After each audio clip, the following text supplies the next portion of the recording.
Hi guys, how are you. मैं उम्मीद करता हूँ कि आप सभी खैरियत से होंगे। तो देखिए, आज जो है मेरी ऑनलाइन क्लासेस के अंदर क्लास है 11th और सब्जेक्ट बायोलॉजी है। तो उसमें जो आपका टॉपिक है, दो टॉपिक है, नामकरण और द्विनाम नामकरण पद्धति। ठीक है भाई। तो सबसे पहले हम चलते हैं नामकरण की तरफ।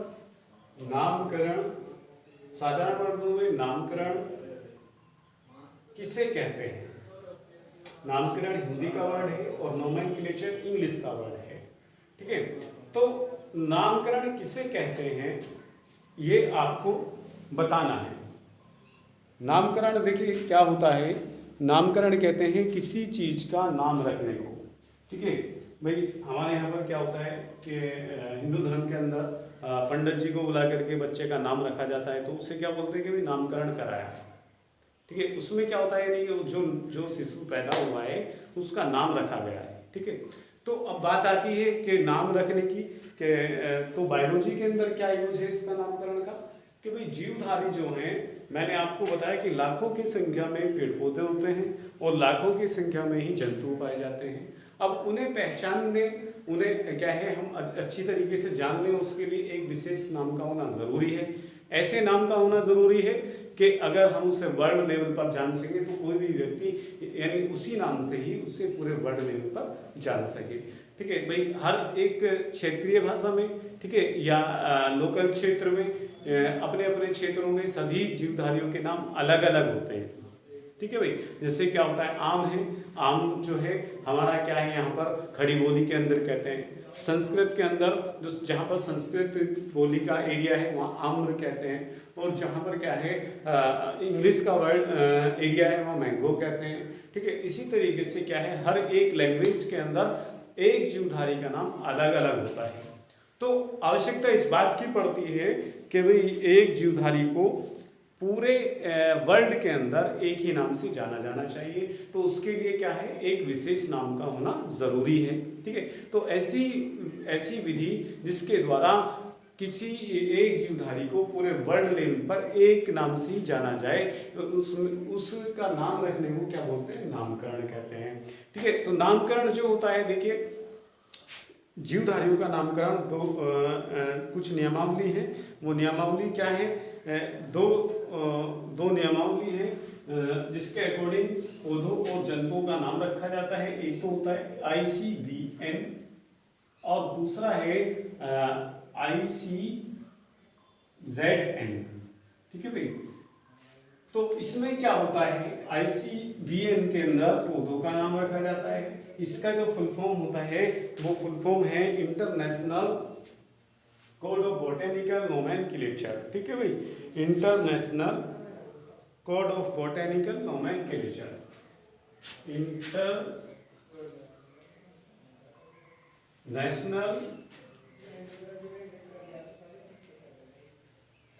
Code of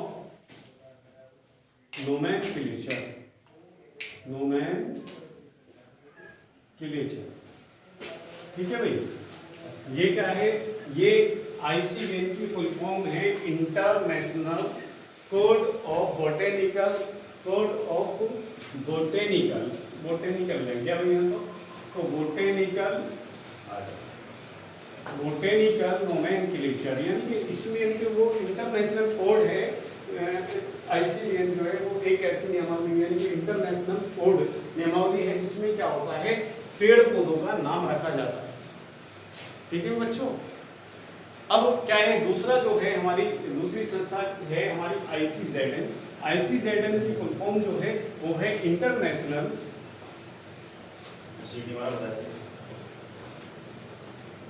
code of zoological nomenclature.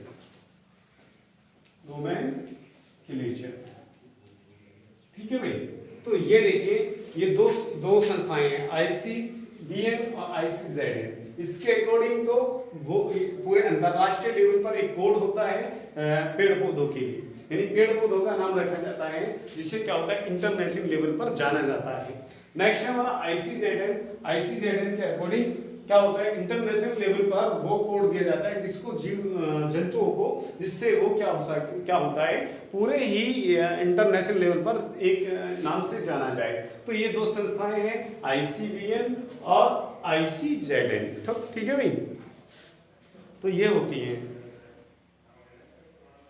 तो अंतरराष्ट्रीय इसे हिंदी में बोले तो हिंदी में जो होता है वो पौधों का नामकरण, वनस्पतिक नामकरण की अंतरराष्ट्रीय पद्धति। पौधों के नामकरण के वनस्पतिक नाम के लिए अंतरराष्ट्रीय पद्धति, यानी कि जो इंटरनेशनल कोड है वो वनस्पति जितनी वनस्पति है उनका नाम रखने वाली एक संस्था। ठीक है भाई, अंतरराष्ट्रीय कोड यानी कि अंतरराष्ट्रीय पद्धति होती है ये किसकी, जंतुओं के नाम रखने की, जंतुओं के नाम रखने वाली संस्था होती है, ICVN और ICZN। ठीक है भाई, international code of botanical nomenclature, इसके अकॉर्डिंग वनस्पतियों के नाम रखे जाते हैं।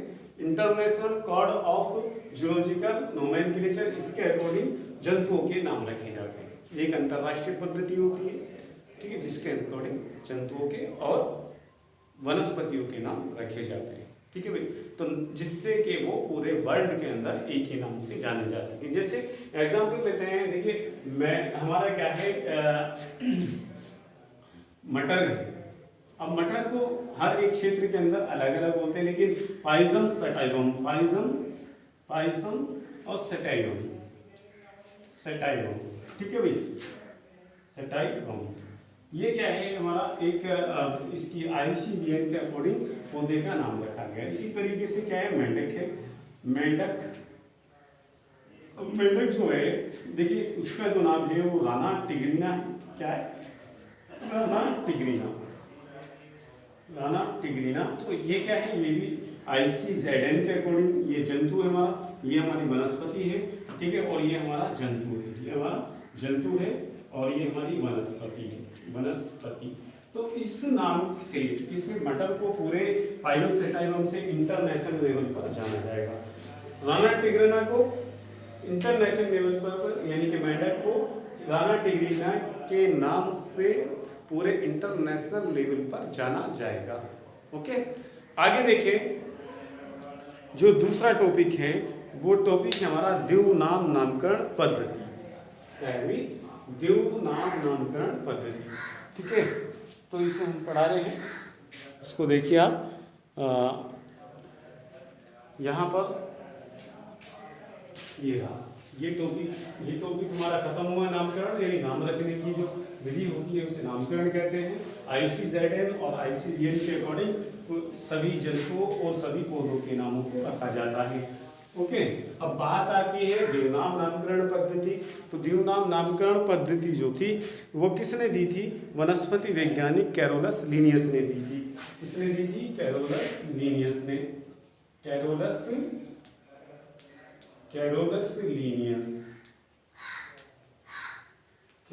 लीनियस ने, ये वैज्ञानिक थे कैरोलस लीनियस। इन्होंने द्विनाम नामकरण पद्धति दी थी। इस पद्धति के अकॉर्डिंग क्या था कि हर एक जीवधारी, चाहे वो जंतु हो चाहे वो पौधा हो, हर एक जीवधारी चाहे वो जंतु हो चाहे वो पौधा हो, उसके क्या होते हैं, उसके दो नाम होते हैं। ठीक है भाई, दो नाम कौन, देखिए जैसे यहाँ पर इनका खुद इन्होंने अपने नाम को दो नाम, कैरोलस फर्स्ट, दूसरा स्टेप लीनियस, तो इनके नाम में भी दो ही पद थे। तो इन्होंने क्या था, द्विनाम नामकरण पद्धति के अकॉर्डिंग सभी जीवधारियों के दो नाम रखे। ठीक है, जैसे मैंने अभी आपको बताया, क्या जैसे गेहूं है, गेहूं, तो गेहूं को क्या बोलेंगे हम, इसका जो बोटेनिकल नेम है वो है ट्रिटिकम वुल्गेरा, ट्रिटिकम वुल्गेरा, ट्रिटिकम वुल्गेरा ये। ठीक है भाई, तो ये क्या है, ये इसमें दो स्टेप्स है, ये वाला पहला नाम ये वाला है और दूसरा नाम ये वाला है। तो इसमें दो पद हैं, क्या है, इसमें दो पद हैं, पहला है ट्रिटिकम, दूसरा है वुल्गेरा। अब इन्होंने क्या है, सभी जीवधारियों के 2 पदों में ही नाम रखे। तो इस उस पद्धति को जिसमें किसी जीवधारी के 2 नाम होते हैं उसे क्या बोलते हैं, हम द्विनाम नामकरण पद्धति बोलते हैं। क्या बोलते हैं उसको, द्विनाम नामकरण पद्धति बोलते हैं। ठीक है भाई। तो इन्होंने कैरोलस लिनियस ने उसे दी थी। अब ये क्या थे, ये सारी जितनी भाषा थी, ये यूज जो होने वाले वर्ड थे लैटिन भाषा के वर्ड हैं। ट्रिटिकम, वुल्गेर, ये एक लैटिन भाषा के वर्ड है। अब इसके अकॉर्डिंग क्या थी, द्विनाम पद्धति के कुछ नियम होते हैं भाई। द्विनाम नामकरण पद्धति में इन्होंने कुछ रूल्स जो थे वो अपनाए थे। वो रूल्स क्या होते हैं वो मैं आपको यहाँ पर दिखा देता हूँ। देखिए, द्विनाम पद्धति के रूल जो हैं, रूल ऑफ बाइनोमियल नोमेनक्लेचर या द्विनाम पद्धति के रूल, द्विनाम पद्धति के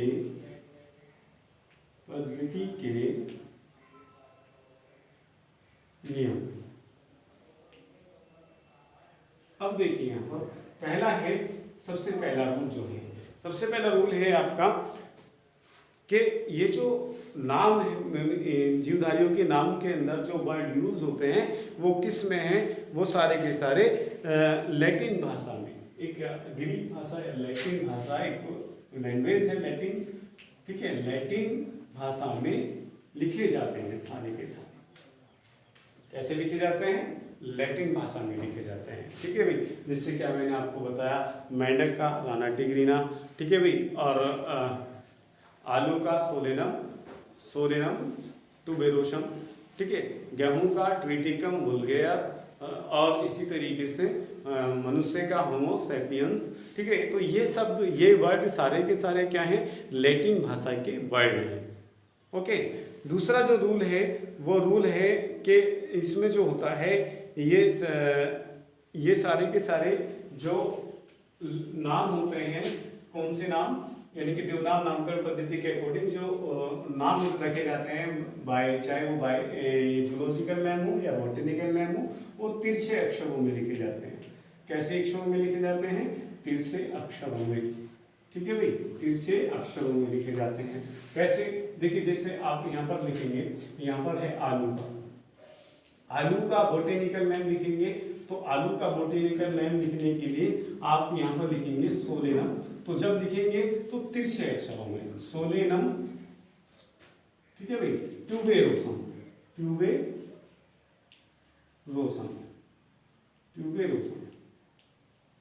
इसी तरीके से मनुष्य का नाम लिखेंगे, तो मनुष्य का जो वैज्ञानिक नाम है वो है होमो, उसे तिरछे वर्डों में लिखेंगे, होमो। ठीक है भाई, होमो सैपियंस। तो ये क्या है, ये तिरछे वर्ड है। और या फिर हम लिखेंगे मेंढक का नाम लिखेंगे, तो मेंढक का जो लिखेंगे वो लिखेंगे राना टिग्रीना। ठीक है भाई, ये क्या है, ये जो है हमारे, ये क्या है, ये तिरछे वर्ड हैं। ठीक है, सारे तिरछे वर्ड हैं। दूसरा जो तीसरा रूल है वो रूल है आपका कि इसमें जो नाम होता है, यानी बायोलॉजिकल जो नेम होते हैं, उसमें पहला नाम जो होता है वो वंश का होता है, और दूसरा काय का होता है, जाति का होता है। देखिए, ये सब बायोलॉजिकल नेम है। तो इसमें जो ये पहला, ये वाला, देखिए यहाँ पर ये एक नाम, ये दूसरा नाम, ये एक नाम, ये दूसरा नाम, ये यानी पहला और ये दूसरा, ये पहला और ये दूसरा, ये पहला और ये दूसरा। तो ये क्या है, हमारे वंश का नाम है, और ये हमारी जाति का नाम है, यानी कि ये स्पीसीज का नाम होता है सोलेनम, और ट्यूबेरोसम जाति का नाम होता है। ठीक है ना। तो तीसरा रूल क्या होता है कि इसमें पहला पद जो होता है वो वंश होता है, और दूसरा जो होता है वो जाति होती है। ठीक है भाई। नेक्स्ट रूल जो है द्विनाम पद्धति के, वो रूल है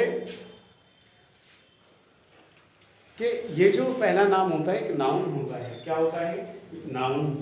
पहला नाम एक नाउन होता है, यानी संज्ञा होता है, संज्ञा या नाउन। दूसरा नाम जो होता है विशेषण होता है, यानी खासियत बताने वाला। विशेषण। ठीक है, तो इसमें आप कह सकते हैं कि भाई ये वाला जो है हमारा ये सब संज्ञा है, पहला वाला संज्ञा या नाउन है। ठीक है, दूसरा जो है हमारा ये विशेषण है। ये क्या है हमारा, ये सब विशेषण है, जितने भी दूसरे पद पर हैं ये सब क्या है, विशेषण है। ठीक है भाई। हाँ, नेक्स्ट है हमारा, जब इनको क्या लिखते हैं हम, हाथ से लिखते हैं तो या तो इनको तिरछा लिखते हैं, मैंने आपको बताया कि तिरछे लिखे जाते हैं, और इसके या फिर नीचे क्या करते हैं, अंडरलाइन, जैसे यहाँ पर हो गई है। ठीक है, अंडरलाइन कर लेते हैं। नेक्स्ट रूल है आपका इसमें कि जो पहला अक्षर होता है इसमें, इसी के अंदर यहाँ पर जो बायोलॉजिकल नेम है उसके अंदर जो पहला पद है उसका जो अक्षर होता है पहले पद का, यानी वंश का कह सकते हैं आप, वंश का जो पहला अक्षर होता है वो हमेशा कैपिटल होता है। तो देखिए ये रहा आपका ये कैपिटल। ठीक है भाई, ये कैपिटल है और ये कैपिटल है। ठीक है भाई, तो जो भी आप बायोलॉजिकल नेम, चाहे वो बॉटेनिकल हो चाहे वो जूलॉजिकल हो, तो उसका जो पहला नाम रखेंगे आप वो रखेंगे कैपिटल में, रहा कैपिटल कैपिटल कैपिटल। ओके, दूसरा जो है वो आपका है स्मॉल स्मॉल स्मॉल। ओके, ये सब स्मॉल स्मॉल है। ठीक है भाई, समझ में आया, ये स्मॉल ये स्मॉल ये स्मॉल है। तो जो जाति का नाम लिखा जाता है वो हमेशा क्या होता है, वो स्मॉल में लिखा जाता है, और वंश का नाम हमेशा क्या में लिखा जाता है, कैपिटल अक्षर में लिखा जाता है। ठीक है भाई, तो ये थे कुछ रूल द्विनाम पद्धति के। ठीक है भाई, ये आपका नामकरण, द्विनाम नामकरण पद्धति, ये आज आपको मैंने पढ़ाया है। ठीक है, अगर आपको कोई बात समझ में नहीं आती है तो आप मेरा कॉन्टैक्ट नंबर 8273 9731 40 पर रब्ता कायम कर सकते हैं, या फिर मेरे से क्वेरी कर सकते हैं। बच्चे जो स्कूल के बच्चे हैं हमारे, वो वेबसाइट पर क्वेरी पूछ सकते हैं। ठीक है भाई, और इस वीडियो को और अच्छी तरीके से समझने के लिए बार बार देखें, इसको लाइक करें और मेरे चैनल को सब्सक्राइब करें। ठीक है भाई, आज के लिए इतना ही काफ़ी है, फिर मिलेंगे इंशाल्लाह। अल्लाह हाफिज़।